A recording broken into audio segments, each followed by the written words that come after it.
যেহেতু বাংলাদেশে এখন গ্রীষ্মকালীন বিভিন্ন মৌসুমী ফলের সিজন চলতেছে, আর আপনি এ সময় চট্টগ্রামের সবচেয়ে বৃহৎ ফলের আড়ত চট্টগ্রাম ফলমন্ডিতে আসলে এসব সিজনাল ফলমূলগুলা দেখতে পারবেন, যার মধ্যে বেশি দেখতে পারবেন তালের শাঁস, আম, কাঁঠাল, লিচু এবং বিদেশি বিভিন্ন জাতের বিভিন্ন রঙের ফল তো থাকছে। আপনারা হয়তো অনেকে জানেন চট্টগ্রাম ফলমন্ডিতে আসলে আপনারা 1 কেজি কিংবা 2 কেজি ফলমূল কিনতে পারবেন না, বেশি করে 100 কেজি কিংবা 1 ক্যারেট এরকম নিতে হয়। তো আমরা কিছু সংখ্যক এখান থেকে আম, লিচু এবং তালের শাঁস কোথায় থেকে কম রেটে নিয়েছিলাম সে অভিজ্ঞতা আপনাদের সাথে শেয়ার করব এবং আর একটাও ঘুরে দেখাবো। তো আপনারা সম্পূর্ণ ভিডিওটা দেখতে থাকুন।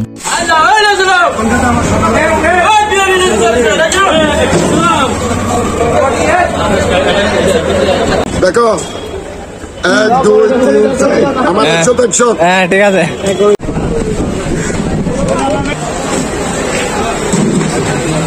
তো প্রথমে আমরা চলে আসলাম ফলমন্ডির ভেতরের দোকানগুলোতে। এখান থেকে আমরা দেখে শুনে যেখান থেকে ভালো মানের আম পাবো কম রেটে সেগুলো নেওয়ার চেষ্টা করব, সে সঙ্গে আপনাদেরকেও ঘুরে ঘুরে দেখাচ্ছি।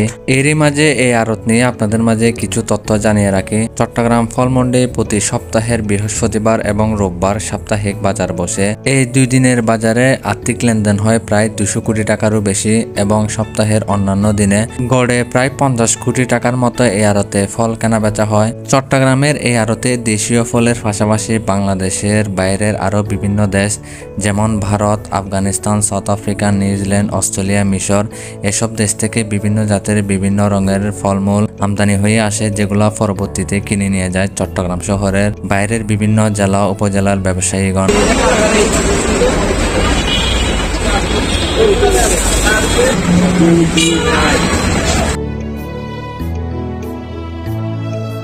তো ফাইনালি আমরা অনেক জায়গায় আম দেখা দেখির পর এই দোকান থেকে হিমসাগর নামে এই জাতের আমগুলা কিনে নিই। এগুলার দাম রাখছিল প্রতি কেজি 45 টাকা করে এবং প্রতি কেজিতে আড়তদারেরা আরো 2 টাকা করে রাখছিল।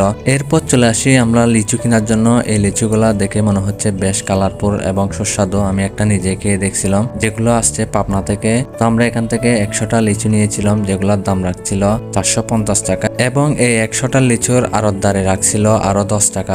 এগুলা হচ্ছে পাবনার লিচু, দেখেন সুন্দর সুন্দর। হরিয়ানা হন তো 100 থড়ে দর সারা শুনিয়া গণে দিবেন না নাকি এনে একটু মধ্যে 100 আছে? না না কম পেয়ে গেলে যাও টিয়া তো বরাবর দিও। তার মানে 100 তো গণে দিবেন, 100 তো গণে দিবেন।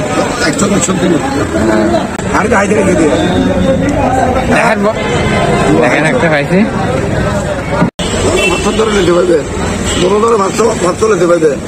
বাতি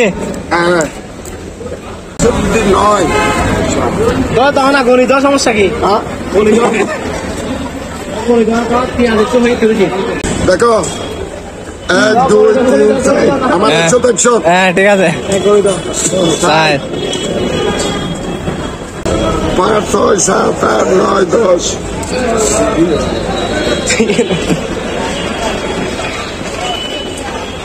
11 12 13 14 15 16 17 18 19 নাম্বার দিয়ে দিস। তার নাম কি? সাফওয়ান ট্রেডার্স। 26 27 27 28 29 30 31 32 33 34 35 36 38 42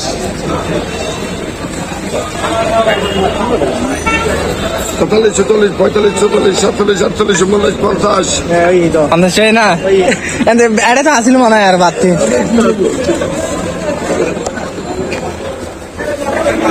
তাহলে 50 100 তো কিরকম ভাই? এখানে কত কয়টা আছে? 100 কত টাকা করে? কয় টাকা এখানে? 750 450 টাকা। কোন লিচু এগুলো? রাজশাহীর নাকি?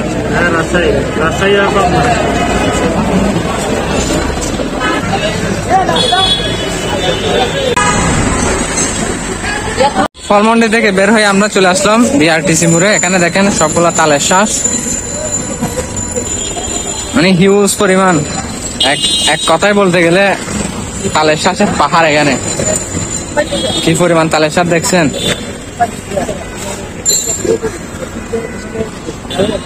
ছোট ভাই কিরকম করে বিক্রি করতেছে যায়? কত কত পিস? 15 টাকা। আরো কম ভাই, 15 টাকা না দিবেন। এতগুলো তালের মধ্যে কিরকম আচ্ছা দেখি ভাই, দাম পিস? 15 টাকা না? কত করে 15টা পিস? 3 টাকা করে। আপনি এত কমে বিক্রি করতেছেন যে মনে হয়। ও এরা তো 15 টাকা করে বিক্রি করতেছে পিস ওইখানে। তো এখান থেকে আমরা প্রতি পিস 3 টাকা করে মোট 35টা তালের শাঁস নিই। সাইজের ছোট থেকে আপনারা আবার ভাবেন না যে ভেতরে কিছু নাই। আসলে আমরা বাসায় যাওয়ার পর এগুলা কেটে খেয়ে দেখলাম যে ভেতরে বেশ ভালো পরিমাণে তালের রেয়ার গুলা ছিল। ফলমন্ডি ঘোরাঘুরি দেখেছে। এখন আমরা যাচ্ছি বটতলি পুরাতন রেল স্টেশন মোড়ে। এখানে হচ্ছে আপনার কাঁঠাল, তারপর হচ্ছে আনারস, আরো বিভিন্ন ধরনের ফলের গাড়ি আছে। এগুলো আপনাদের দেখাবো, আপনারা দেখতে থাকুন।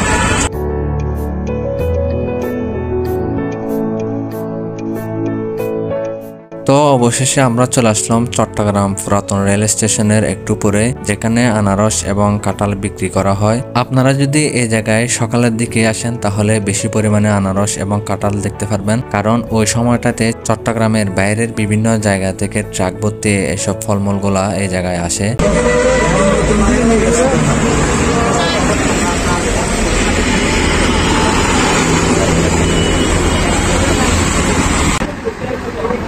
তো এই ছিল আজকের ভিডিও। আর ভিডিওটি আপনার থেকে কেমন লেগেছে কমেন্টে মতামত জানাবেন। আর ভালো লাগলে আমার ভিডিওগুলো দেখার জন্য ফেসবুক পেজে ফলো এবং ইউটিউব চ্যানেল সাবস্ক্রাইব করে যুক্ত হয়ে যাবেন। ততক্ষণে ভালো থাকবেন, সুস্থ থাকবেন। দেখা হচ্ছে পরবর্তী ভিডিওতে।